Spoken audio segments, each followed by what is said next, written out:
Le ministre responsable du commerce Canada-États-Unis, Dominique Leblanc, est à Washington pour rencontrer son homologue américain. Une visite qui s'inscrit en lien avec la révision de l'ACUM. 3 scénarios sont possibles présentement. La révision de l'accord qui ferait en sorte que l'ACUM sera en vigueur jusqu'en 2042. La non-révision, l'accord quand même en vigueur jusqu'en 2036 ou le retrait des signataires avec un préavis de 6 mois. Pour y voir plus clair, on accueille ce soir Martine Hébert, sénatrice indépendante et ancienne déléguée du Québec à New York et Chicago. Bonsoir, Mme Hébert. Bonsoir, madame. Alors là, le Canada qui recommande de renouveler l'entente, est-ce qu'Ottawa peut réellement influencer ses partenaires à ce stade-ci, là? Bien, écoutez, je pense que c'était la chose à faire, que d'y aller pour le maximum qu'on pense que de gains qu'on peut avoir, soit de renouveler l'entente pour 16 ans. Maintenant, est-ce que c'est quelque chose qui est réaliste et est-ce que c'est à ça qu'on va arriver? J'en doute. Je ne pense pas qu'à ce stade-ci, au point où en sont d'ailleurs les négociations avec les États-Unis, on commence à peine à rétablir le dialogue autour d'une négociation un peu plus formelle.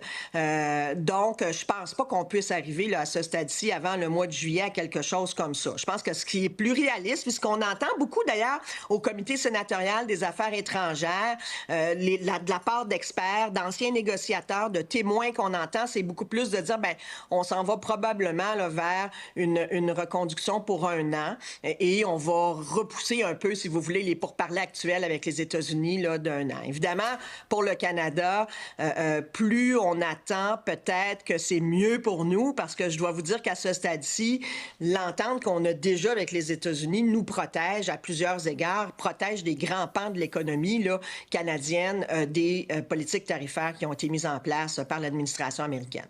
On n'a quand même pas l'habitude de voir M. Trump très, très en faveur du Canada, encore des menaces d'annexion. Mais dans les faits, est-ce que le contexte actuel de M. Trump, qui est pris avec la guerre en Iran, sa popularité qui est en train de chuter, les élections de mi-mandat qui s'en viennent, est-ce que ça aussi, c'est positif pour les négociations canadiennes?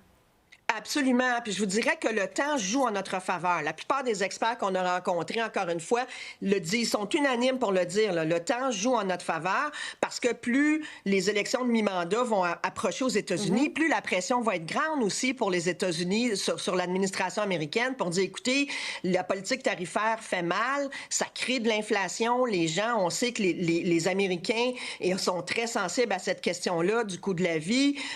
On veut que l'économie américaine aussi roule. La guerre en Iran, vous l'avez mentionné. Donc, tout ça a des impacts sur l'économie américaine.